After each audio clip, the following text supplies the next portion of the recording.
2024 అంటే రీసెంట్గా జరిగిన ఎన్నికలకు ముందు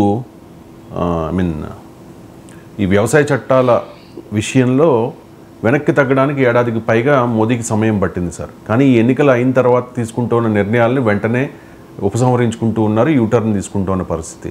రాహుల్ గాంధీ ఒక కమెంట్ చేశారు సార్, పార్లమెంట్ ఎన్నికల ఫలితాల తర్వాత ప్రధాని మోదీ బాడీ లాంగ్వేజ్ మారింది, ఆత్మవిశ్వాసంలో గణనీయమైన మార్పు వచ్చింది అని చెప్పి. ఆ బాడీ లాంగ్వేజ్లో డిఫరెన్స్ ఏదైనా మీకు అనిపించిందా? బాడీ లాంగ్వేజ్ అయినా ఏ లాంగ్వేజ్ అయినా మారాల్సిందే కదా సార్. బాడీ లాంగ్వేజ్ మారిందని అనుకోను, కానీ పొలిటికల్ లాంగ్వేజ్ మారింది. బాడీ లాంగ్వేజ్ మారే స్వభావం ఉన్న వ్యక్తి కాదు. ప్రైమ్ మినిస్టర్ కాకముందు కూడా మోడీ బాడీ లాంగ్వేజ్ ఇలాగే ఉండే. దానికన్నా పొలిటికల్ లాంగ్వేజ్ మారుతుంది. ఎందుకంటే మారుతుంది కదా. ఇప్పుడు మీరు ఇంట్లో మాట్లాడినట్టుగా ఫోన్ వచ్చింది అనుకోండి, మీ టోన్లో చేంజ్ అవుతుంది.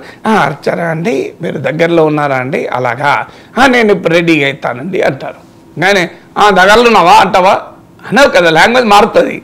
నువ్వు సందర్భాన్ని బట్టి లాంగ్వేజ్ మారుతుంది. మరి ఒక సంతాప సభలో మాట్లాడినట్టు సన్మాన సభలో మాట్లాడతామా? సన్మాన సభలో మాట్లాడినట్టు సంతాప సభలో మాట్లాడతామా? సో మనం ఒక శుభకార్యానికి వెళ్ళి మందలించినట్లుగా ఒక కష్టాల్లో ఉన్న హాస్పిటల్లో ఉన్న వ్యక్తులను మందలిస్తామా? సో ఇదన్నీ లాంగ్వేజ్ విల్ చేంజ్. కంటెంట్ కాంటెక్స్ట్గా బట్టి లాంగ్వేజ్ మారుతుంది. మారకుండా ఎట్లా పోతుంది? సో అందువల్ల పొలిటికల్ లాంగ్వేజ్ మారడం అనేది కాంటెక్స్ట్ను బట్టి మారుతుంది. కానీ బాడీ లాంగ్వేజ్ మారిందని నేను అనుకోను. మోడీ బాడీ లాంగ్వేజ్ మార్చుకునే అంత స్థాయిలో మోడీ ఉంటాడని నేను అనుకోను. ఇప్పుడు ఆయనకేమి మూడోసారి కూడా అధికారం వచ్చింది కదా. మూడోసారి కూడా అధికారం వచ్చింది, నాలుగోసారి అధికారం అనేది మోడీ ఇప్పుడే ఆలోచిస్తుందని నేను అనుకోను. అందువల్ల బాడీ లాంగ్వేజ్ కన్నా కూడా పొలిటికల్ లాంగ్వేజ్లో మార్పు వచ్చింది. ఎందుకంటే ఆయన మొదటిసారి మోడీ ఎదురు దెబ్బతిన్నాడు.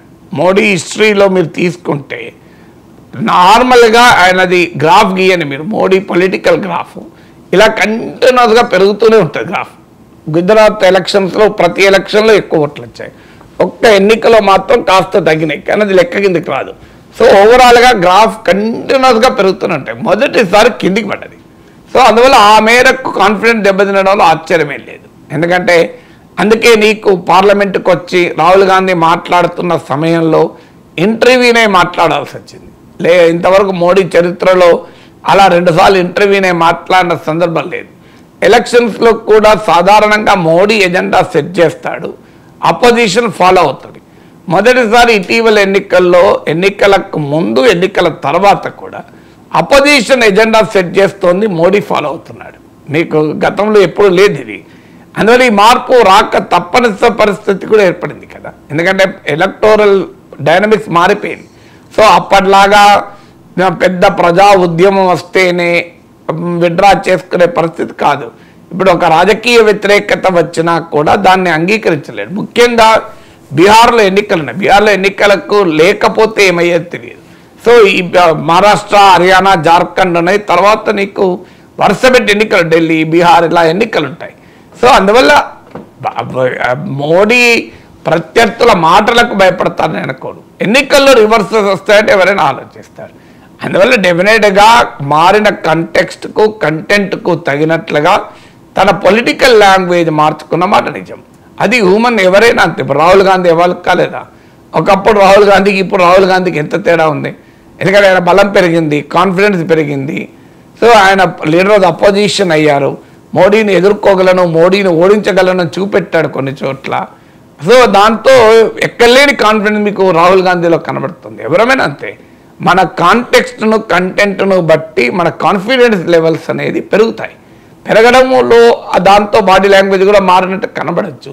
కానీ మనం ఓటమిలు ఎదుర్కొన్నప్పుడు ఆ మేర కాన్ఫిడెన్స్ కాంటెక్స్ట్ మారిపోతుంది. అంటే పొలిటికల్ లాంగ్వేజ్ మాత్రం కొంత మారక తప్పనిసరి పరిస్థితి. కానీ నేను ఇంతకుముందు చెప్పినట్లు టోటల్గా బీజేపీ తన పాలిటిక్స్ను, తన ఐడియాలజీని కంప్లీట్గా వదిలేస్తుంది అనుకుంటే అది తప్పే. వదిలేయాల్సిన అవసరం కూడా బీజేపీకి లేదు. స్టిల్ బీజేపీ 240 సీట్లు అంటే కాంగ్రెస్కు 99 సీట్లు ఉన్నాయి. ఇప్పటికీ ఎన్డీఏనే ప్రభుత్వం ఏర్పాటు చేసే పరిస్థితిలో ఉంది, కానీ ఇండియా కూటమి లేదు.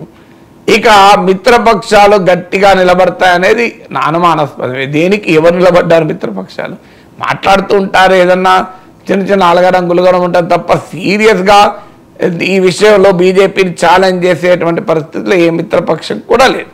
అందువల్ల మోడీకి ఇప్పటికిప్పుడు కంప్లీట్గా డీలా పడాల్సిన అవసరం కూడా లేదు కదా.